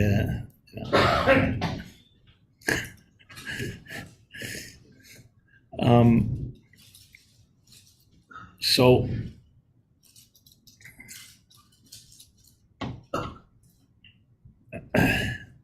like I said, spiritual aspirations. So it's true that you could essentially program every part of human experience, including intelligence, emotions, spirit, even godliness, into machines, and they will give us back that which we have inputted, even better than what we created in the first place. But I think if you learn Chassidus, you come to realize that something about intelligence that most people don't think of. People think intelligence is about being smart, knowing stuff, answering questions. The truth is, in language of Chassidus, if you look in Perek Lamed Hey, in the Hagah, the Alter Rebbe writes, Shemaiti Memori. It's the only time he quotes the Maggid, his teacher. He says, I heard from my teacher. And I'll talk about that in a moment, why only here he writes that. Because it's the theme. That Chochmah, which we know is the ultimate of intelligence, is Chochmah, the spark of an idea, conceiving of an idea. And Chochmah radiates Hu levade ve'ein zelose, that God alone and nothing else. Interesting statement. You'd think intelligence is about understanding things well. The smarter the person, the more he can analyze and evaluate and come up with innovations. There he says that actually wisdom, the ultimate wisdom, is experiencing a reality that's greater than yourself, experiencing a truth that's greater than yourself. Because the emotions are subjective. So when we think emotionally, we think in terms, what is in it for me? Do I like it? Don't I like it? It's subjective. It's basically based on self-interest. The mind was given to us as a gift that we can travel to a place that's not about our self-interest, but like to know the truth of something that's beyond us. Like, for example, animals can be very smart, but they use their smartness to hunt, to breed, to find a mate, to outsmart other animals. You never see a animal sitting under a talus for 6 hours trying to connect to Elokus. Because it's not their role. It's not their role.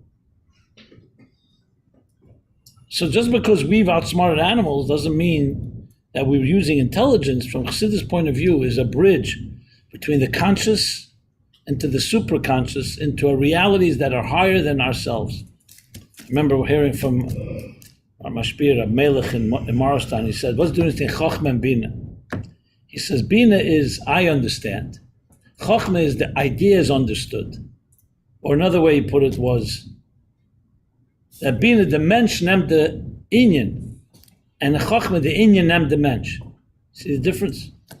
You stand before, let's say, a beautiful painting, or you're listening to exquisite music. So I am appreciating the music, or the music is allowing me in and I get absorbed within it. See the difference? So one is called bittul. Chochmah has bittul.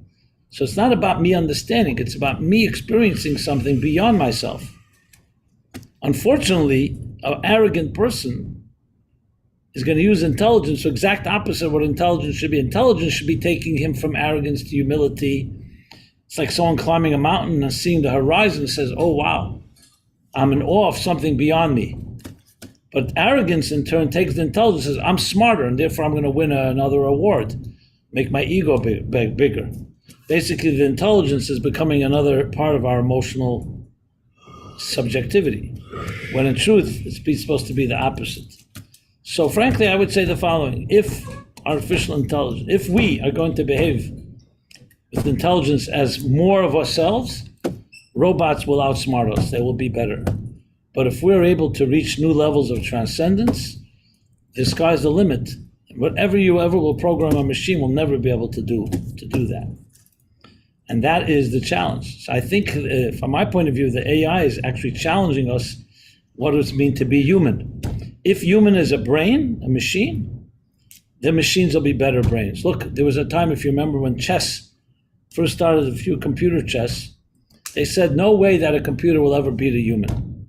And today it's a given. The best machines can beat the best chess players because it has enough data, has enough scenarios, and it's just going to be, its firepower is just simply bigger. But they even see today some chess masters will say it can't be a machine because the machine they feel is doing something human. Like, a human being will do something that a machine will never do. Machines are predictable. But even the predictability of machines machines have learned to become unpredictable because they're using that part of the human as well. But that's still in the world of imagination. I don't know if I'm making sense to anybody here. Maybe I'm just speaking to you. I don't know. Is it like a Mason, the Midas thing as opposed to Midas the Mason or something like that? Or what's I don't know what you mean by midas and meichen. I mean, I spoke simple English. In terms of transcending it not being an egotistical thing, how they're not making you...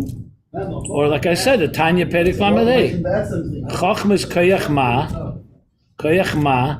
Chachma allows you into another reality that you would never be able to. Or what about the Chachma Stima? If you want to start using language, Chachma Stima. Now let me say something to you about emotional intelligence. Okay.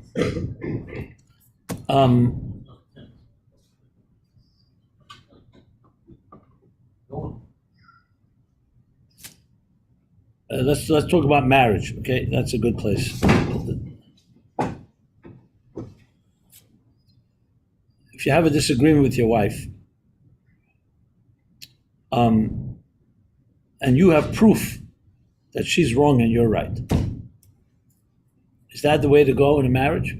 To go prove to her, like in a court of law, mathematically that you're right, and then she'll see logically you're right, and therefore she'll agree. And now we'll have shalom bayis.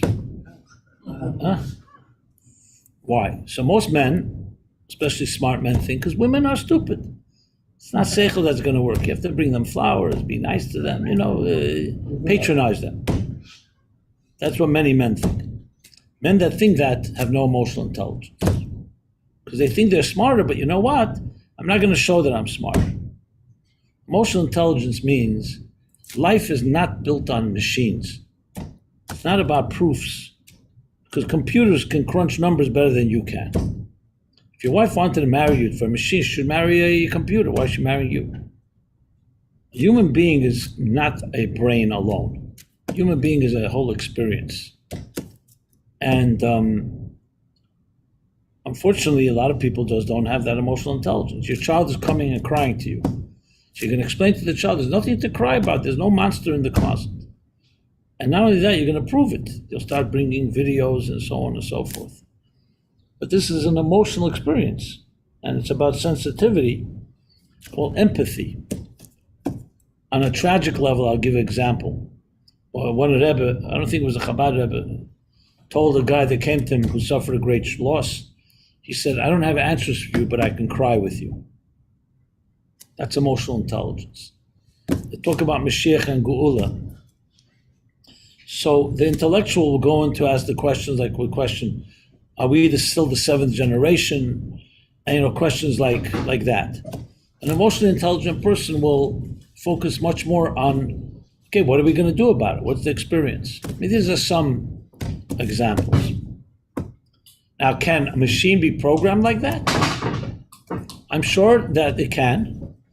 I'm sure that you can create an android one day that will look just like a mother, that nurtures and cuddles and emotionally responds to her child. But I'd like to believe that there's a soul that you can never probably impart into a machine. So it's going to come down to whether we are going to access those souls. Mashiach comes, it's not just we're going to be smarter, we're going to be more godly, more divine, more transcendent. Second point I want to make is that at the end of the day, a machine, no matter how smart, is a tool. It's an instrument. Just because you have a smartphone, or you have a smart hammer, or a smart refrigerator, that's a tool for something. Will a machine ever be able to tell you the purpose of your life? Yes. I believe not. It won't necessarily be right. It will not be able to. It'll be able to take whatever is out there and give you a better version of it. But man. Only God can tell you the purpose of your life. And that's that. So it's going to come down to, I think, to really see, will the real humans rise? If humans are robots, then these robots will be better than we are. There's not a question in my mind. So the question is, what does it mean to be human? That's our But challenge. godly meaning what? Meaning like the fisherman fishes for the Eibishter, the doctor heals for the Eibishter, etc., etc., that sort of thing. That in other words, they might be doing, the fisherman might still be a fisherman, but he's not fishing for whatever it is, he's fishing for something higher. He's fishing because his job, the Eibishter put him for, is to fish for other people, to have fish. Something like this, or what's the practical outcome of it? Outcome of what? In other words, what does it mean this person is going to be more godly? A fisherman, so what? He's going to stop fishing? Or he's going to be just partially recognizes that even in his fishing, he's able to. We're talking about AI now. We're talking about. No, we're talking about a I gave the example of. We're talking physical rednecks here. No, I gave the example of a cleaners of medicine. What I'm not sure what you're asking me. Everything in life has what it is and what its deeper purposes, what's deeper transcendental level dimension. I'm not sure what your question is. I'm not sure what my question is either. Don't worry about it. Okay, fine. But what I understood that because we have connection with God, it means that we have connection that machine cannot have this connection with God. That doesn't mean they can't help us with our connection. Yeah, but no, I agree with you. But the problem is that because we have connection, it means that we have connect to God's wise, God's knowledge, and machine, artificial intelligence doesn't have this connection. Well, we can train it to have it. Why not? We can, whatever we know about God, we can put into the machine. Yeah, no. Okay, but it depends on God, not on us. Of course, we could transport our knowledge to machine. Yes, it's right, I agree with you. But because person has connection directly with God, we cannot reconnect our connection with God to machine. Okay. Put a key in the net. So much. What's the option? I sleep here. I have someone coming in the morning to take me. Okay. You can't go anywhere, right?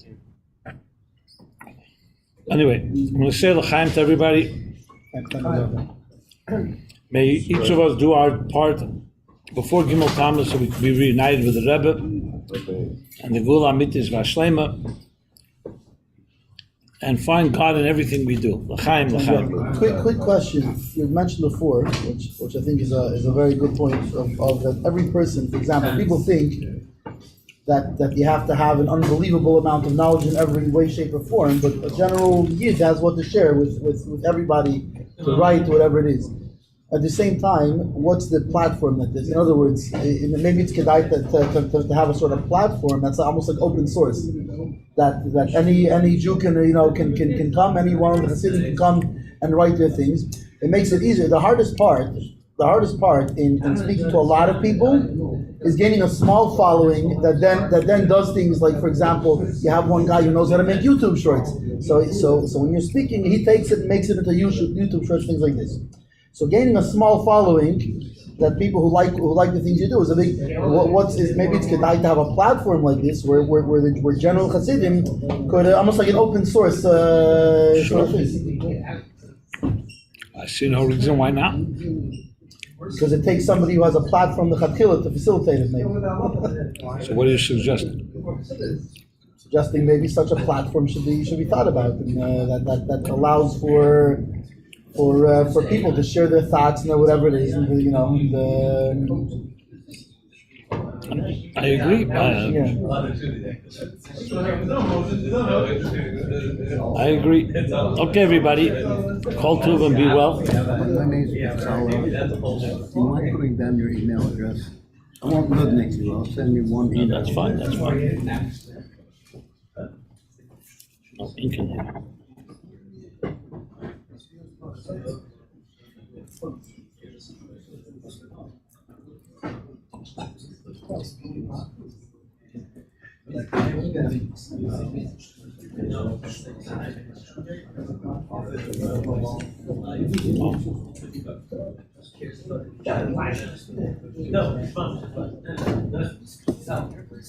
Okay, there you go. I made record, by the way. What's that? I recorded. I don't know if that goes anywhere. Yes, on your computer. Sort of. Oh, fine. Okay, it doesn't make it. It's on YouTube already, and it's on Facebook already Oh, it also. is? Yeah, I'll send you Oh, the so links. then it's this. Send me on. You have an email, Bezalel, or something. Yeah. You have his contact information. Yeah. I'll send you the truth is like Put it on your phone. what it's at the Meaningful Life or something. What is it? I'll give you my phone number. Send me a link to WhatsApp or email. You want? What do you prefer? I can text you a link or whatever. You told me how you prefer. So, Put my number.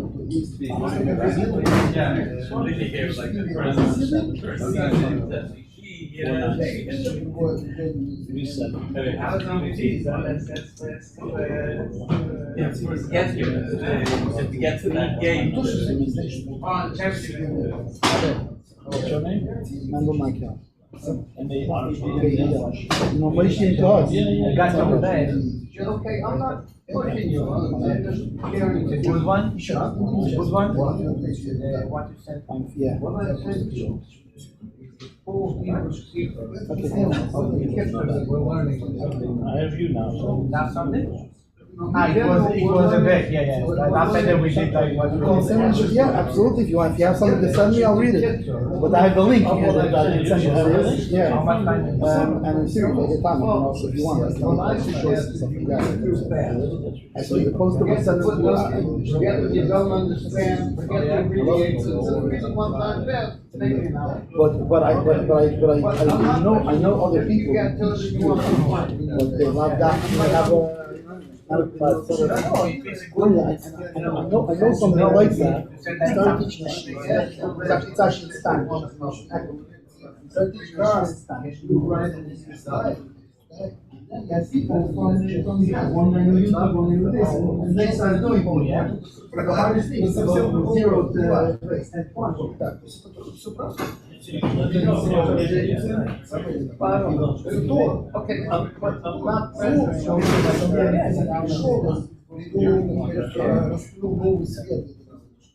Did you read that thing I sent you, that equal part? The body in the email, like 5 to 5. No, I just got the email, but I skipped. I just So the body in the email. From the time of that day. Oh, maybe And it had to do with that conversation we had. You were saying you eat healthy food to be healthy. So that thing is saying, anyway, take a look. Даже несмотря на то, что опасения оказались неправильными, даже все, что они изначально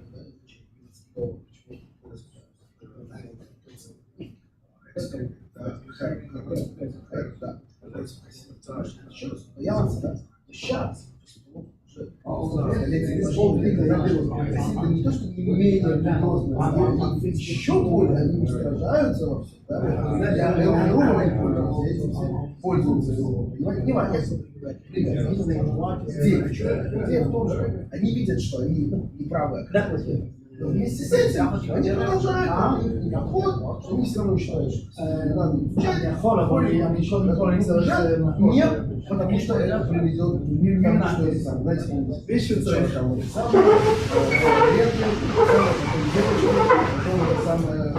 партийное. Понимаете? Вот такое.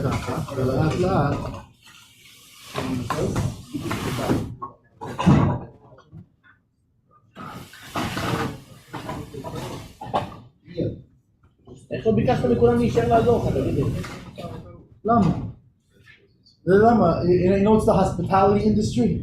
In the hospitality industry זה כמו מלון וכאלה, כן? אז ככה זה פה. אז אף אחד לא רוצה להגיע, ואז אומרים לו, נו, עכשיו תנקה את החדר, אתה ישנת שם, אתה אכלת שם. זה לא אותו דבר. לא, זה אותו דבר, מתוועדות טוב, כן? זה מתוועדים. הולכים, לא צריכים לחשוב על זה ומלנקות וזה, ומישהו מנקה מאחריהם, זה ככה זה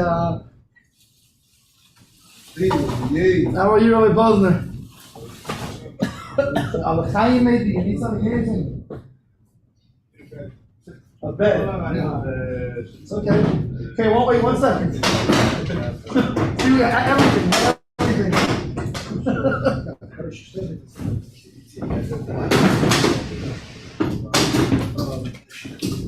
אני לא רוצה למשוך כי אחרי זה אני אעשה בלאגן.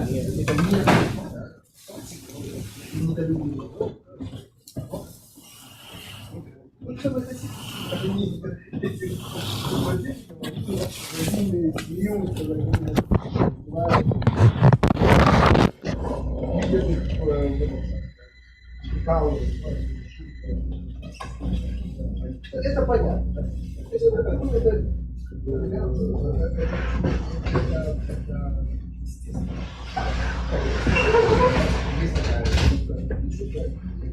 Реальная история.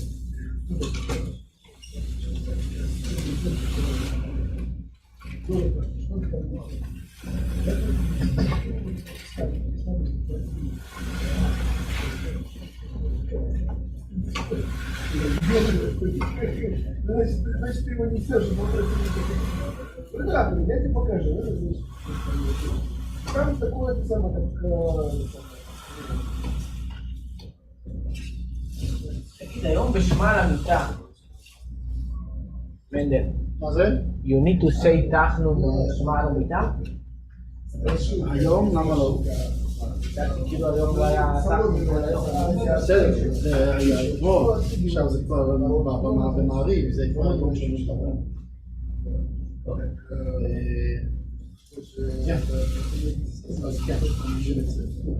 Ну как, смотрите, руки у него есть, сделать миссис, есть, голова есть у читов, есть, не-не-не, есть вот ноги, ну, просто чуть-чуть. עוד נשמה. Чем тебе не станет, чем тебе не противно? Да, ой, так а я что? Разница между ними, что они... זה למשוך את השולחנות? מסדר את השולחנות גם? כן, נסדר אותם כמו שבבוקר. ושחרים. Ой, что так вот он. Там намного голова лучше, понимаете, все. Но души нету, понимаете, чучело.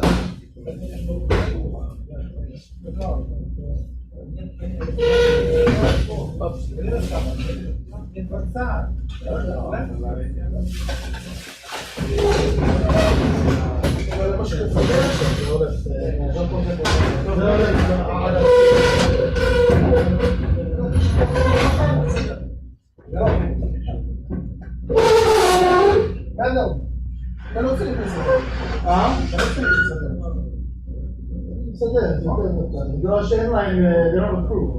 אני אחזור עם מריו, שאתה רוצה להישאר איתך וזה תחזיר אותי מה שיותר קל. מה שיותר נוח עכשיו. עדיף שאני אעזור פה, כך וכך, בין כך ובין כך. בוא משהו, בוא. לא, אבל אני אעזור לדעת שזה לבד. בסדר, אז מה זה להחזיר? אני כן, יש לי...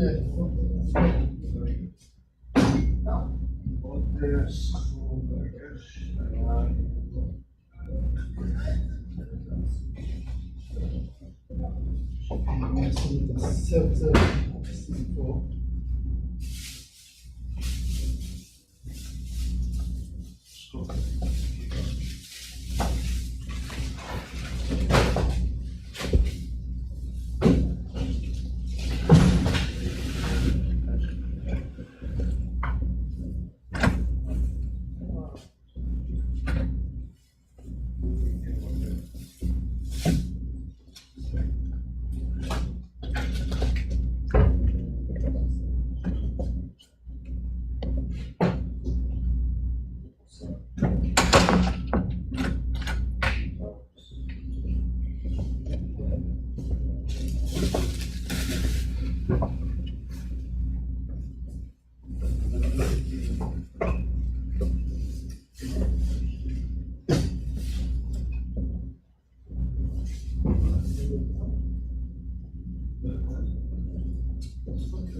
זה הדבר הכי חשוב.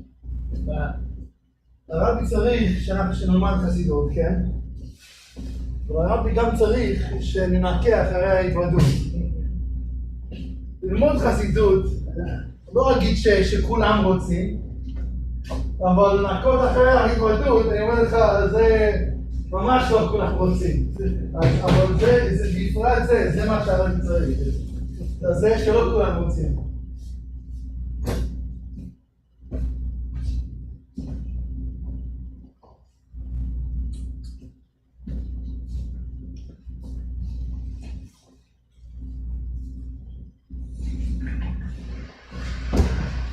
זה בעצם אפשר לעשות.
באמת הרבה, לא ראיתי אותו.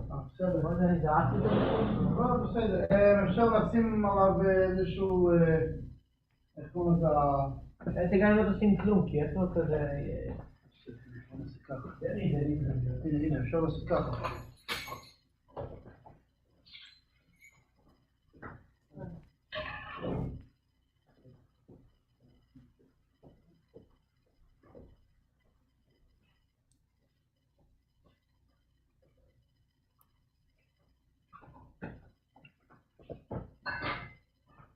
מי הכין את המרק? אתה הכנת את המרק? You made the soup? כן. וואו. זה מה זה הסוף, זה מאוד פשוט. קוראים לזה חצי הוממייד. זה חצי ביתי.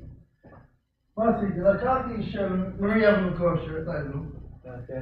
אבל יש בו את הכל, כאילו, את כל לא יודע מה, קוראים לזה, הגרעינים האלו וזה, כן, מה שיש בו וזה. אבל הפעם זה כזה, זה לא מעניין.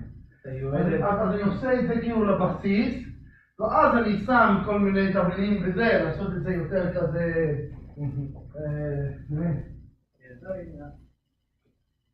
יותר אינטרסטינג.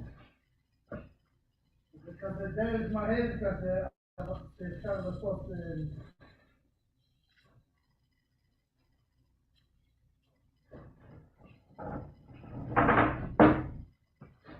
לאחיך, כמה, יש לך, לאחיך שהגיע לפה, כמה ילדים יש לו?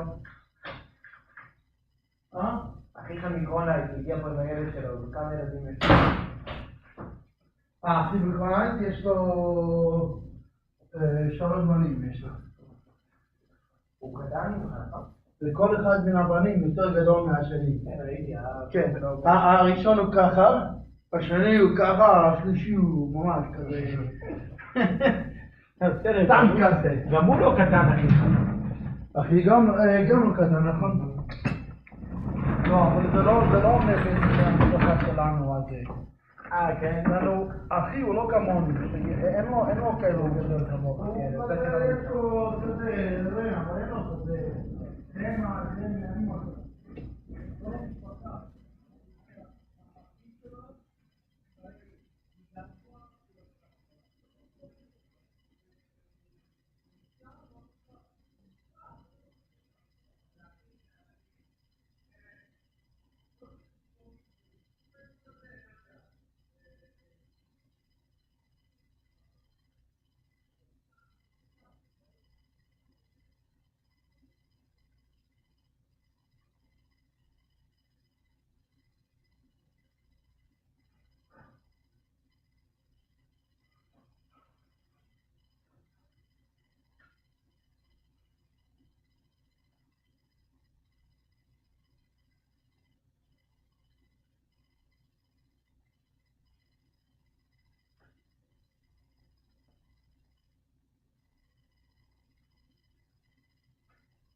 יש עוד,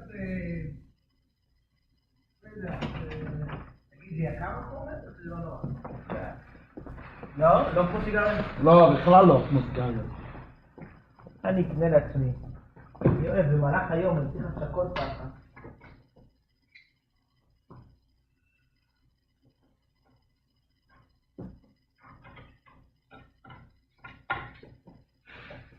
באמזון מתכונים, לא? באמזון, לא יודע, מה זה, לא נקרא את זה יש פה, את ה-GWC, משהו כזה. אוקיי, זה נראה לי הכל בסדר. כן, נקי, יותר נקי מכאן. זה היה ממש פחות נקי מכאן.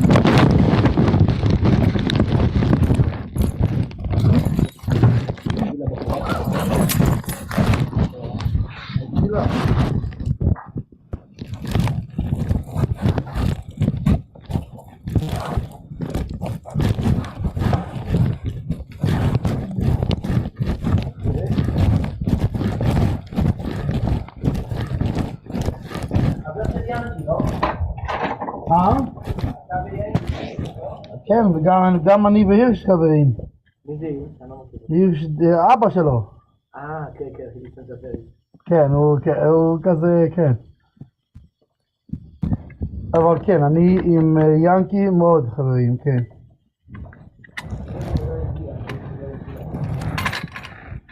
אבל בעצם ינקי, ינקי הוא לא בדיוק, הוא יותר גדול מהגיל של הילדים שלי, אבל גם פחות ממני. מה זה? כל זה צריכים לעשות בעוד גרסה אחרת, בגלל ש... גם שמולי דיברתי איתו בחור מאוד קרוב. דלין? כן, כן, אני אומר לך, כל הדלינים הם בכלל, הם כן. כן, יש כאלו שיותר חרדים ופחות, אבל אחד בני אדם, ממש בני אדם. הם כאלו אנשים טובים, אחד.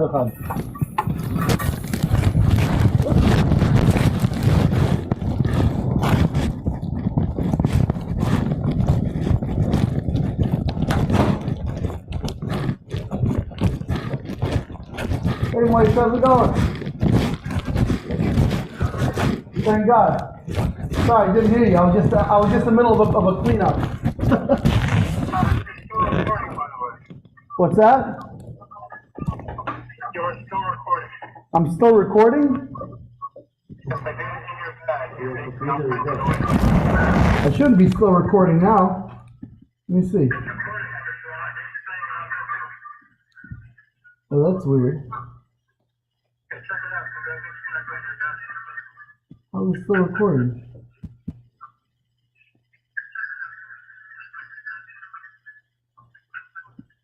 Oh, that's odd.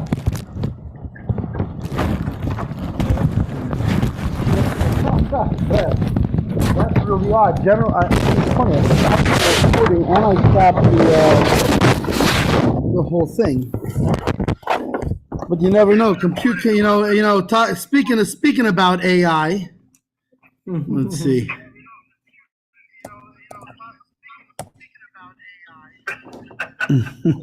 Oh, there it is. Okay.